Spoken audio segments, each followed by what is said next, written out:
Hello everyone, welcome to my channel. Today I am going to tell you animal sources of food. In last video we have to read crop seasons and about crops harvesting and another things. Now we will learn about animals as source of food and nitrogen cycle. Let's start. Animals as source of food. Animals as source of food में क्या क्या है देख लीजिए। हमें ऐसे food के बारे में पढ़ना है जिनके सोर्स एनिमल्स हैं, मीन्स एनिमल्स से मिलने वाले फूड्स को हमें पढ़ना है। Animals food is considered good because it is rich in proteins. Animals से जितने भी फूड हमें प्रोवाइड होते हैं उन सभी में प्रोटीन्स बहुत ही ज़्यादा अमाउंट में होता है, ठीक है। Animals which give us food include fish, poultry, mutton and pork. ये सारी चीज़ें क्या है, एनिमल फूड है। अपार्ट फ्रॉम, अगर हम लोग इससे अलग हटे तो eggs given by poultry. Eggs भी हमारे लिए बहुत ही ज़्यादा इंपॉर्टेंट होता है क्योंकि एग्स हमारे प्रोटीन रिच होते हैं। We also consume meat of many animals. उसके अलावा हम लोग बहुत सारे एनिमल्स के मीट को भी कंज्यूम करते हैं। Besides some domestic animals such as cow, buffalo, goats etc give us milk. कुछ ऐसे एनिमल्स भी हैं जो हमें मिल्क देते हैं, आप लोग जानते होंगे अच्छे से। These animals are categorise as follows. Animals को हम लोगों ने जो एनिमल जो सब फूड प्रोवाइड करता है उनको हम लोगों ने कैटेगरी वाइज डिवाइड कर दिया है। तो number first category is milk producing animals. Milk producing animals आप लोग जानते ही होंगे। Number first is cow, second is buffalo and third is goat. And next point is meat producing animals, example goat, sheep, cow, fowl, fish. And third point is egg producing animals like hen, duck, goose. Okay, now here is the property of milk. What is milk and what is its property? Then milk is considered very good for health and it is rich in proteins. We will know lactose, sugar, fats, phosphorus, calcium and vitamins. Meat and fish are also rich in proteins, fat, vitamins. Okay, now we will turn towards nitrogen cycle. Nitrogen cycle is a very important topic of your lesson. Now see what is nitrogen cycle. You know plants are autotrophs, है ना। आप लोग जानते हैं कि plants कैसे होते हैं, ऑटोट्रॉफ्स होते हैं। ऑटोट्रॉफ्स मीन्स जो अपना फूड खुद से बनाते हैं। अब इसके अलावा इनको क्या ज़रूरी होता है, इनको ज़रूरी होता है नाइट्रोजन, है ना। प्लांट्स को नाइट्रोजन की बहुत ज़्यादा ज़रूरत होती है। और नाइट्रोजन किस फॉर्म में लेते हैं, प्लांट्स नाइट्रोजन को डायरेक्ट नाइट्रोजन के फॉर्म में एक्सेप्ट नहीं करते हैं। ये नाइट्रोजन को किस फॉर्म में एक्सेप्ट करते हैं, in the oxides of nitrogen, means nitrous oxide and nitric oxide. Okay, तो नाइट्रोजन को ये डायरेक्टली यूज़ नहीं करेंगे। एटमॉस्फेरिक नाइट्रोजन को किस फॉर्म में यूज़ करेंगे, NO2 और NO3 के फॉर्म में यूज़ करेंगे। तो नाइट्रोजन का NO2 और NO3 में चेंज होना और प्लांट को मिलना ही क्या कहलाता है, नाइट्रोजन साइकिल कहलाता है। ये मैंने अपने वर्डों में समझा दिया आपको, ठीक है। अब आगे आइए, नेक्स्ट नाइट्रोजन साइकिल हम लोग बुक से पढ़ लेते हैं। You know the atmosphere contain 78% nitrogen, can be used by living organisms, है ना।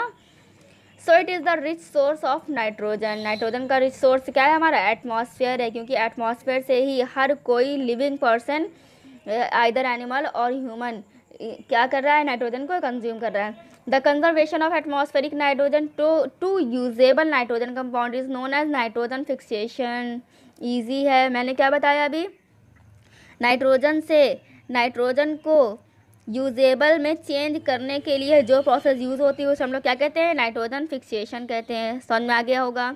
Nitrogen enters a plant body and gets converted into proteins. क्यों नाइट्रोजन ज़रूरी है प्लांट्स को, क्योंकि नाइट्रोजन क्या करेगा, प्रोटीन जनरेट करेगा प्लांट्स के अंदर। क्यों, क्योंकि अगर हम लोग प्रोटीन की स्ट्रक्चर देखें ना, जब आप लोग आगे और क्लासेस में बढ़ोगे तो आपको प्रोटीन का स्ट्रक्चर पढ़ाया जाएगा।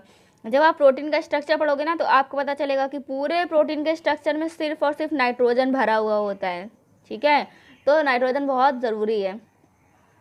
Converted into protein, as we know plants are eaten by animals. जब ये प्लांट एनिमल्स खा लेते हैं, है ना, क्या हुआ, कोई भी प्लांट हुआ, जैसे स्पिनाच है, आप लोग पालक समझते हैं, चौलाई, बथुआ, ये सब अभी हम लोग पढ़ कर आ रहे हैं ना, तो ये सब हम लोग खाते हैं। तो क्योंकि प्लांट है वो, उनके अंदर नाइट्रोजन कंज्यूम हो गया एज अ प्रोटीन, तो जब हम लोगों ने उसे खाया तो हमारे अंदर वही नाइट्रोजन चला गया, है ना। Then as we know plants are eaten by animals, the plant proteins gets converted into animal protein.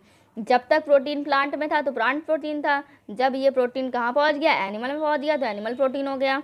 The proteins of plants and animals are broken down to form nitrogen compound such as urea, uric acid, ammonia and ammonic acid.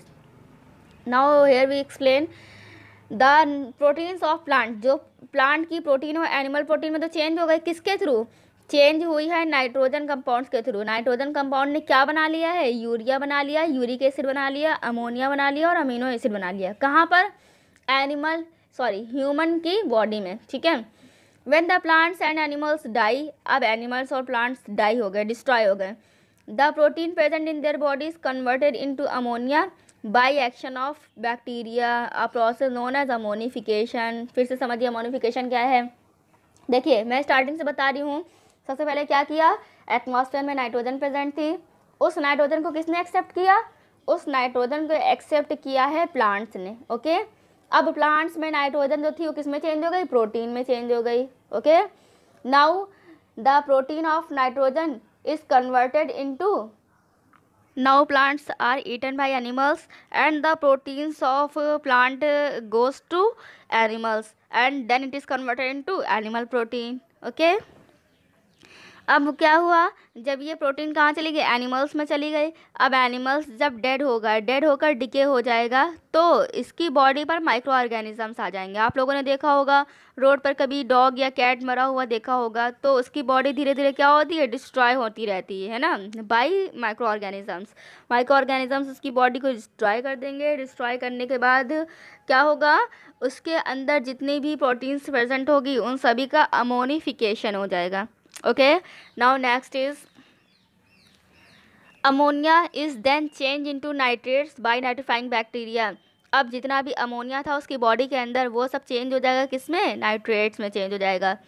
Change करने का काम कौन करेगा, nitrifying bacteria करेगा, okay. This process is known as nitrification. Nitrification is the most important point. Nitrification क्या है, जब ammonia को फिर से नाइट्रेट में चेंज कर दिया जाए तो हो गया वो नाइट्रिफिकेशन। और नाइट्रिफिकेशन काम कौन करेगा, नाइट्रीफाइंग बैक्टीरिया करेगा। अब finally the nitrates present in the decaying remains get converted into free nitrogen. अब जो नाइट्रेट्स हैं इन्हें हमें फिर से फ्री नाइट्रोजन में चेंज करना है, और जैसे ये फ्री नाइट्रोजन में चेंज होगी फिर से जाके एटमॉस्फेयर में मिक्स हो जाएगी, है ना। देन क्या हो गया, the nitrates present in the decaying remains get converted into free nitrogen and return to the atmosphere। फिर से एटमॉस्फेयर में रिटर्न हो जाएगी। This process is known as denitrification. Denitrification इसे कहते हैं। मीन्स क्या हो, देखिए मैंने बताया था अभी, नाइट्रोजन से नाइट्रेट में चेंज होना क्या कहलाता है, नाइट्रिफिकेशन या फिर नाइट्रोजन फिक्सेशन। नाइट्रेट में चेंज होगा, है ना। और अगर नाइट्रेट से नाइट्रोजन बने तो इसे हम लोग क्या कहेंगे, डीनाइट्रिफिकेशन कहेंगे। नाइट्रोजन से नाइट्रेट नाइट्रिफिकेशन, नाइट्रेट से नाइट्रोजन डीनाइट्रिफिकेशन, ओके। हम लोग इसे लाइन डायग्राम में एक बार पढ़ लेते हैं फटाफट।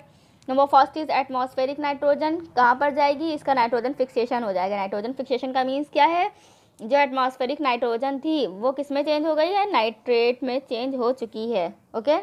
अब इसका क्या हो जाएगा, अमोनिफिकेशन हो जाएगा। अमोनिफिकेशन के बाद इसका नाइट्रिफिकेशन होगा। मीन्स जितनी भी अमोनिया थी वो किस में चेंज हो जाएगी, नाइट्रेट में चेंज हो जाएगी, है ना। यही तो बताया था मैंने, नाइट्रिफिकेशन हो गया। अब नाइट्रिफिकेशन के बाद क्या था, डीनाइट्रिफिकेशन। इसका मीन्स क्या है, जो भी नाइट्रेट थी वो किस में चेंज हो चुकी है, अब एटमॉस्फेरिक नाइट्रोजन में चेंज हो चुकी है। अब ये एटमॉस्फेरिक नाइट्रोजन कहाँ चली जाएगी, फिर से नाइट्रोजन एटमॉस्फेयर में जाकर मिक्स हो जाएगी। आई होप आप लोगों को अच्छा समझ में आया होगा। अब इस वीडियो से रिलेटेड कोई भी क्वेश्चन, कोई भी क्वेरी हो तो आप लोग नीचे कमेंट सेक्शन में कमेंट कर सकते हैं, ओके। यहाँ पर एक्सरसाइज दी हुई है, देखिए कुछ ऑब्जेक्टिव क्वेश्चंस है जिसमें आप लोग को टिक मार्क करना है। आप लोग क्वेश्चंस अच्छे से देख लीजिए, आप लोग को खुद से सॉल्व करना है, और इसकी नेक्स्ट वीडियो में मैं इन सभी का सॉल्यूशन बताऊँगी, ओके। ये आपके ऑब्जेक्टिव क्वेश्चंस हैं। ऑब्जेक्टिव क्वेश्चंस के बाद आपके दिए हुए हैं एफ आई बी आप अच्छे से देख लीजिए, इन सभी को आप सॉल्व करेंगे और नेक्स्ट वीडियो में इंशाल्लाह मैं इन सभी का सॉल्यूशन बताऊंगी, जितनी भी एक्सरसाइजेज हैं। Right, true, false, answer the following question, answer the following questions in one words, इन सभी के आंसर्स मैं नेक्स्ट वीडियो में बताऊंगी। इसमें से जो आपको आ रहा हो खुद से कर लेंगे, जो नहीं आ रहा हो नेक्स्ट वीडियो में मैं सारी एक्सरसाइज सॉल्व कराऊंगी। ओके, बाय पेन। ओके, थैंक यू, अल्लाह हाफिज़।